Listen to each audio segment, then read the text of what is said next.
kauban ng usa sa mga maghatag og kalingawan sa Bagong Kapuso program. We have this morning ang Opa ng Bayan, Kuya Kim Atienza. Mayong buntag, maubay nga aga Kuya Kim at welcome back dito sa GMA Regional TV Live. Pakibati naman po sa ating mga kapuso ngayong umaga. Mayong buntag, ano isa ba? Maupay nga aga. Maupay nga aga sa lahat ng ating mga kapuso dito po sa Cebu at sa Visayas. Alam niyo, isang malaking karangalan na makasama ko na naman kayo. At ako excited na i-promote itong bago nating mapapanood na naman araw-araw sa GMA Network. Itong TikTok Clock at napakalapit na. Yes, pag-usapan natin yan later on, Kuya Kim. Pero dito muna tayo sa segment nyo sa 24 oras, Kuya Kim. Ano na, sumikat talaga ito ha. Kaya naman kami naman po yung magtatanong sa inyo, Kuya Kim. Kumusta na, Kuya Kim? Kung yung Kuya Kim, ano na ang pag-uusapan natin, I am so thankful to GMA Network and GMA News for giving me the chance and the opportunity to be myself and to do the things that I usually do in that segment. Kasi ang dami pinagagawa sa akin doon eh. Sa akin, ini-experimento yung mga bagong graphics ng GMA News.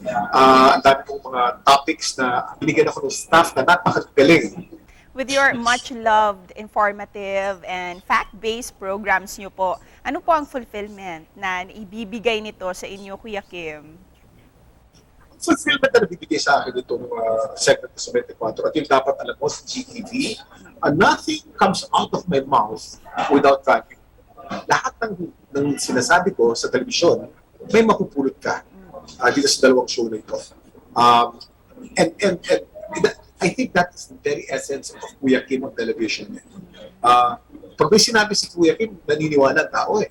Kaya pag nagsabi ako ng isang bagay na hindi ko research o kaya na hindi totoo, ay naniniwala ang mga bata. And speaking of your programs, Kuya Kim, may bago na naman kaming programa na aabangan mula sa inyo. Can you share this to us? Mga tiktropa sa Visayas, abangan po ninyo. Happy time na. 11:15 hanggang alas 12 ng tanghali. Araw-araw po yan. Mula Monday hanggang Friday. Isa po itong game variety show at kasama ko rito ang napakagandang si Pokwang at ang napakatalinong si Rabia Mateo. Maganda rin si Rabia. Of course, mas maganda si Rabia kay Pokwang, pero binibiro ko palagi ito. But I'll be with Mamang Pokwang and Rabia Mateo. Tatlo kaming magbibigay naman ng aliw at ng saya. Pero Kuya Kim, paano po ba ito naiiba sa mga previous projects nyo bilang isang host? Ibang concept itong TikTok Clock eh. Kasi nga, by the name itself, TikTok Clock. TikTok ang tulong na ginagawa natin doon. Lahat ng ginagawa namin dito sa show na to, time-based. Magmula sa introduction ng audience, introduction ng mga guests, hanggang dito sa mismo mga segment, time-based. Everything, may mga seconds ka mapapanood sa likuran. Alam mo, ang attention span ng mga tao ngayon napaka-eksina eh. And we promise that short attention span of the audience will be fulfilled. Kaya naman, Kuya Kim, tell us bakit ba kailangan naming abangan itong Kapuso game show na TikTok Clock, and kindly invite everyone dito sa Central and Eastern Visayas na abangan ito. Sa mga kaupod, tama ba kaupod? Sa mga kaupod ko, sa mga kasama ko dito sa Visayas, sa Central Visayas, sa mga kasama ko dito sa Visayas, inibita ko kayo, mga tiktropa. Happy time na, 11:15 hanggang alas 12, kulang tanghali. Napakarami natin mga problema sa buhay. May COVID-19 ba tayo? Pero pag pinanood ninyo ito, talagang mag-enjoy kayo ng gusto. Yan po ang pangako namin ito. I'll be with the beautiful Queen Rabia Mateo, ang ubod ng nakakatuwa, ubod ng kwelang si Pokwang, at ang inyong lingkod, si Kuya Kim. And lastly, Kuya Kim, ano po yung mensahe na gusto nyong ipaabot sa ating mga kapuso who's watching us right now? Mga kapuso, nothing happens by accident. Ang pandemya po hindi pa tapos. Ang pandemya ay nandyan pa, ngunit malapit na matapos yan.